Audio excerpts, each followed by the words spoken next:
All right, well, welcome to our Wednesday night Bible study. Excuse me. I don't know if you can hear crunching in the background, but my dog apparently has decided it's time to have dinner. So, pardon the crunching that you might be hearing in the background.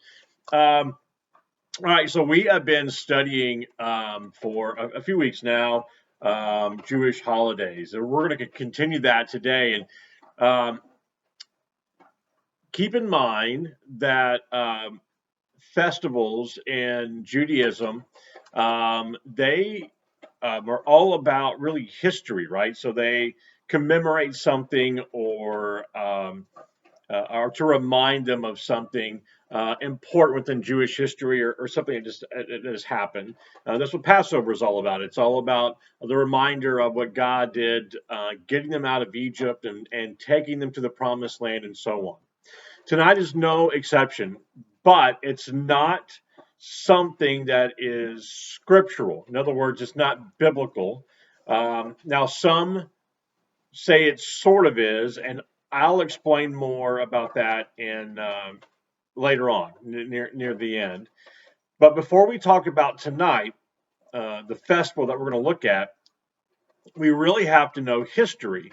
Again, because most of their festivals and everything has to do with history or something that's happened to the nation of Israel. We really have to start in history. And we have to go way, way back to BC. Excuse me, I'm awfully dry tonight. And we have to start with Alexander the Great. Alexander the Great, from the time that he was like 13 years old, was being taught by Aristotle. He was very well educated, and his father made sure that he was very well educated. And because of that education, Alexander the Great developed this idea that Greek life, its philosophy, everything about it was the best for the world. And so he wanted to do his best in order to spread Greek life around the world.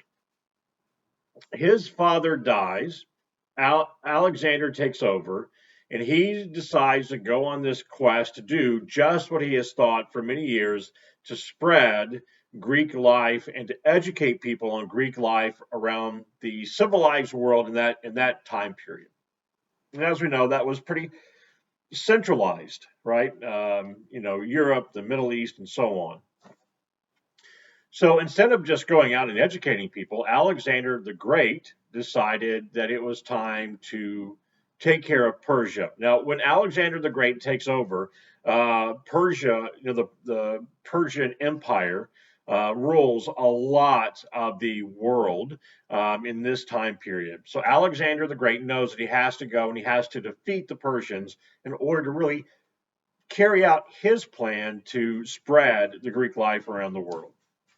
So he begins to do that. And within 4 years of him starting that campaign, Alexander defeats the Persians and occupies most of the civilized world.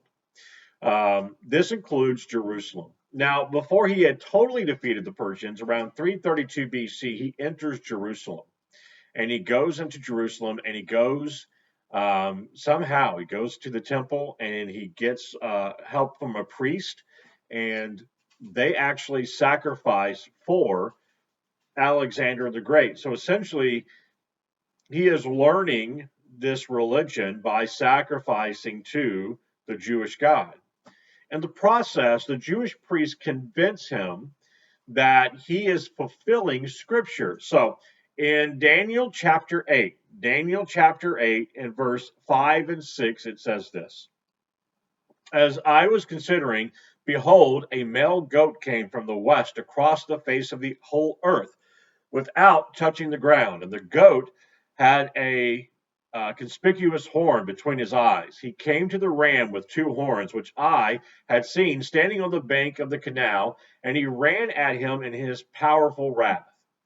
If you go to verse 20 and 21 and 22, it says this: And as for the ram that you saw with the two horns, these are the kings of Media and Persia, and the goat is the king of Greece, and the great horn between his eyes is the first king.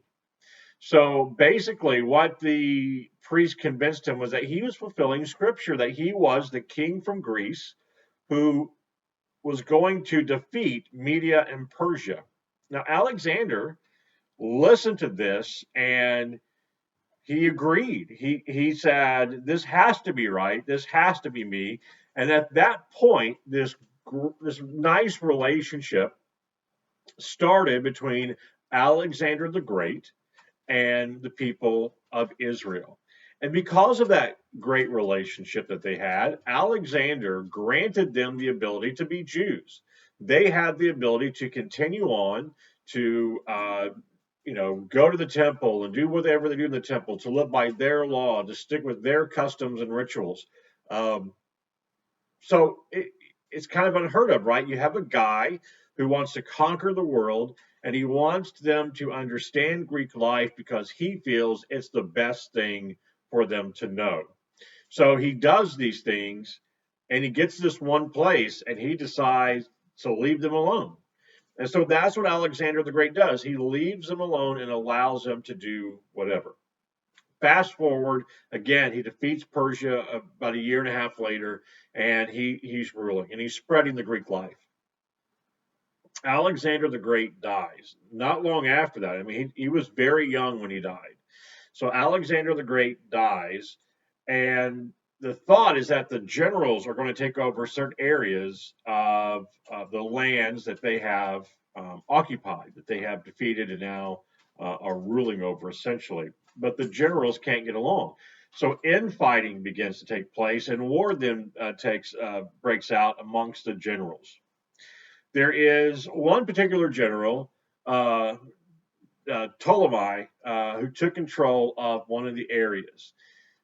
But interestingly enough, he was not a part of the battle. So since he wasn't a part of the battle, he was not given um, actual control of it.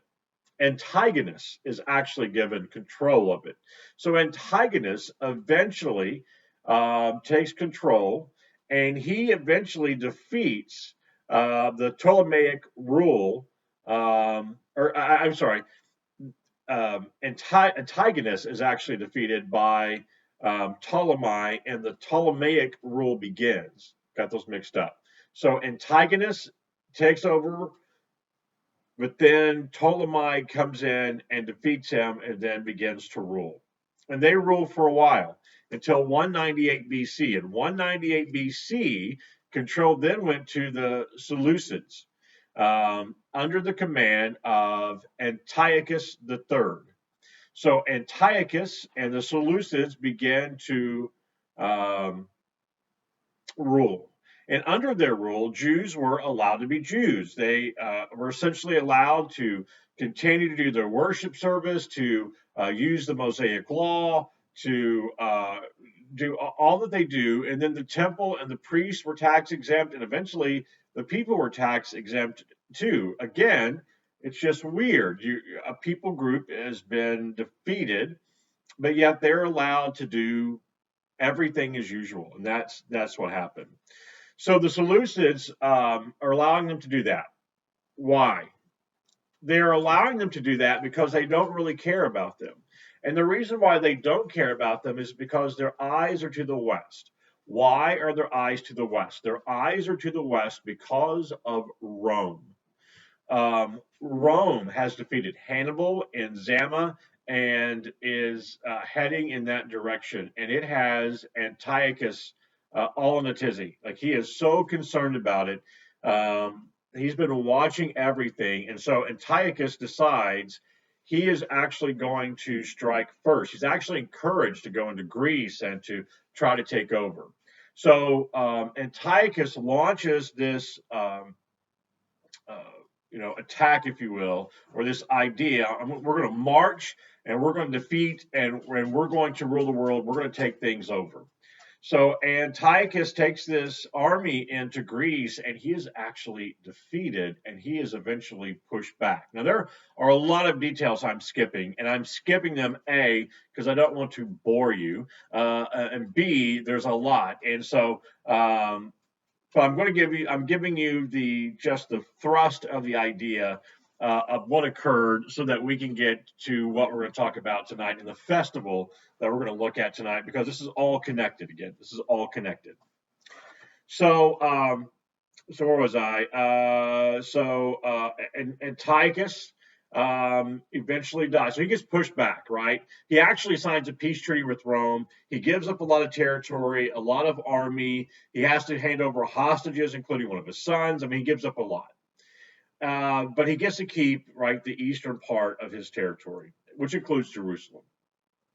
Antiochus dies, and he leaves one of his sons, Seleucus, the fourth, in charge. And the Jews do not like him.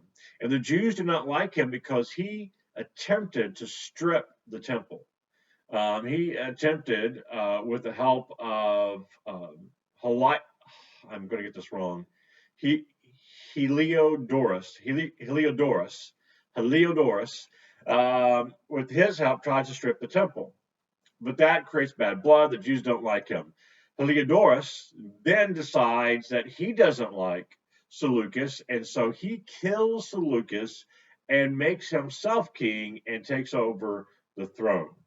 Well, remember that son I said that was handed over as a hostage to Rome as part of Antiochus's peace deal? He has now been released from Rome, and he hears what happens to his brother. So Antiochus the fourth gets an army together and goes into Jerusalem and defeats Heliodorus, and he takes control.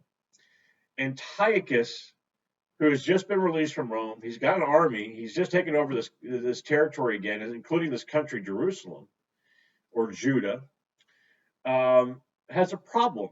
And the fact is that he's broke. He needs money. And so he commands a lot of different things, including taxes.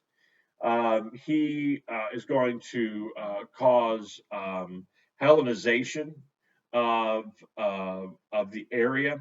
So, what does that mean? We hear this sometimes: Hellenization. What does that mean? Anything outside of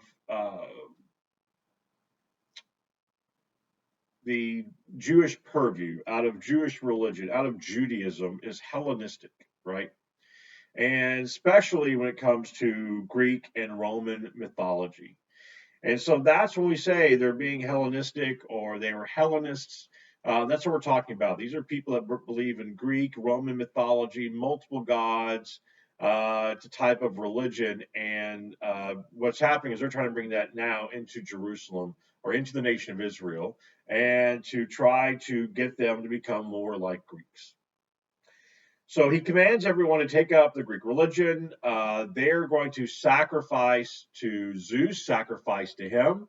They actually take the temple, the Jewish temple, and they turn it now into a temple for Zeus. So they remove all these artifacts, and they put their own artifacts up, and they begin to have sacrifices to Zeus. And they actually use some of the old temple furniture to do this. So they are basically um, using things that were meant to worship God, the one true living God, and it's now being used to sacrifice to no God because Zeus doesn't exist. And that's what they're doing in the temple now. So this creates a lot of problems, but it doesn't end there. It gets even worse. So as we know, as we study scripture, we know that the priests that serve in the temple come from the line of Aaron. And there is a particular priest, Onias, who is within that line, and he has a brother. But his name is actually Joseph, or Joshua, but he doesn't want to be called that. He wants to be called Jason. And Onias and Jason both want to claim to be the high priest of the temple. And so they go to Antiochus. And in the process, Jason basically goes to Antiochus and says, listen, I'll give you some money, a lot of money, if you make me the high priest. Antiochus says, oh, that's a great idea. And so Jason is about to become the high priest until something happens. There's another priest, and his name is um, Menelas. Menelas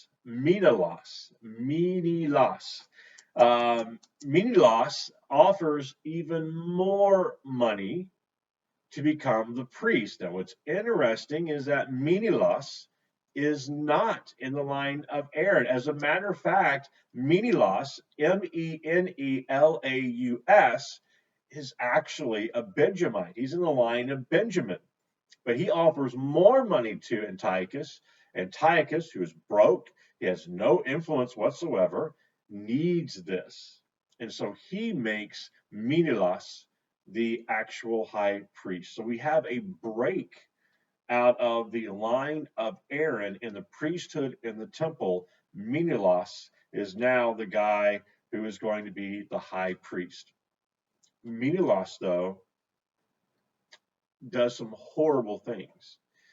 Remember Jason, who lost because of him? Jason went into hiding for a while. While he's in hiding, he gathers support, he gathers an army, and they come in and they defeat Menelaus while Antiochus is out of the country. Antiochus learns what happens, and he goes back in and he takes things back over again, and it gets even worse for the Jewish people. Now everyone's going to bow down, everyone's going to sacrifice, even the priest. Like, it is on. Like, everyone now has got to do this, and if you don't, you'll just be killed on the spot. There's a little town in Jerusalem where there is a priest, and this priest's name is Mattathias. Mattathias refuses to bow down and to offer a sacrifice to a God that doesn't exist. And in this one moment, this guy who is there um, for Antiochus is demanding that Mattathias do what he's supposed to do. When Mattathias refuses, a fight breaks out, and Mattathias kills that guy who was there for Antiochus. Another small skirmish breaks out. More people join in to Mattathias and helping him. And they all flee the little town and they go into the mountains and they flee there for a while. And they're kind of formulating some plans and ideas. More Jews join them and say, hey, we're here to fight. And they begin these little skirmishes, right? These little revolts here and there, and they have a little victory here, and a little victory here, and a little victory here. And the more victories they have, the more confidence the Jewish people have, and the more confidence they gain, the more people join Mattathias in his bid to change things in the nation of Israel, in Judah, in Israel. And during a skirmish, Mattathias is critically injured, and he turns over the reins of his command to one of his sons, Judas. Judas is the perfect guy. He is ruthless. He is ready to do whatever it takes to gain control again. Judas eventually is given a surname, Maccabee, and Maccabee means hammer. So Judas Maccabee becomes this leader of the Jewish people, and he takes it from just a little small revolt here and there to a full-fledged revolution. Through strategic battles, he begins to push back on Antiochus and push him out of the country until he eventually defeats a lot of Antiochus's army. And eventually, Judas takes control of Jerusalem. when he takes control of Jerusalem, one of the first things that he does is he goes back to the temple and he removes all of the stuff that has any reference to Zeus or pagan gods. He begins to build back the temple, put new furniture in, and do all of these things to make the temple right again. He brings in priests in the line of Aaron who remained faithful to do everything that was needed to be done in order for them to bring back temple worship. And on December 14th of 164 BC, the temple was rededicated. Now, it's shortly after they've taken over, they're going to rededicate. There are certain things that they have to do to rededicate the temple. And one of them requires lamp stands to be lit and to stay lit for a certain period of time every single day. But the problem is they don't have enough of the oil to make that happen. So the priests are waiting for this oil. They can't wait a long time. So they decided to go by faith, and we're going to light it and we'll go as long as we can go. So they lit these lampstands that used a special oil on the first day, and they lasted the time that they were supposed to last. And then they did it the next day, and the next day, and the next day. For 8 consecutive days, those lampstands, which were extremely low on oil, were lit and stay lit the entire time. So to the Jewish community, to the nation of Israel, as they were rededicating the temple, they saw a miracle take place before their eyes. And that is when Hanukkah was born. Hanukkah is an 8-day, 8-night celebration of the rededication of the temple that was eventually freed and put back together again by the Maccabees. Now, I said Hanukkah is somewhat scriptural and somewhat not, and here's why. There is something called the Book of Maccabees, but the Book of Maccabees is not a part of Canaan. It's not a part of the Jewish Bible. It's not a part of ours as well. So it does exist, and they still read, they still look at it, but it's not an official part of Scripture. And also, I don't believe within the Maccabees it actually says you will celebrate Hanukkah. It is something that was just derived from this history of the Jewish people. And again, it's 8 nights. So that is why we see these special stands with all the candles. Now, what's interesting, and I'm not going to give you the name because I'm going to butcher it as I do a lot of Hebrew names, but we call it typically the menorah, but that's actually not the name of it. It's actually named something else. The menorah is actually used for another purpose, but because so many people call it a menorah, and because it's just called the menorah now. So the menorah contains 9 candle holdings. I actually have one. I meant to get out storage before tonight, but didn't have a chance. But I have a menorah, and there are 4 places for candles. One, on each side. In the middle, there's a place for a candle. So the candle in the middle is always there, and that candle actually helps light the other candles. So you put the candles in right to left, but you light them left to right. So the middle candle is lit, and you use that candle to light the other candles. And again, you put them in right to left, but you light them left to right. And that is actually supposed to be outside, but because most people put it in their windows. Most people don't use candles. I shouldn't say most. Some people use candles. Some people actually use they're little things that have the oil in them so they can burn longer. Candle only lasts so long. I will tell you, I've lit my menorah before just to see it fully lit, and the candles did not last very long. I mean, they went rather quickly. It's a small thing; it's not really big, but It is part of what they do. They have special readings, they have special liturgy, they have special songs, and they have gift giving. Now, the original Hanukkah, there was no gift giving. Let me tell you what happened. After World War II, when a lot of the Jewish community went to live in America and throughout Europe, a mix began to happen as Jewish people began to look at Christmas. And many people were comparing, Hanukkah to Christmas. They're close to the same time of the year and so on. It does move around because of how the Jewish calendar works. It doesn't go by the Gregorian calendar, it goes by their own.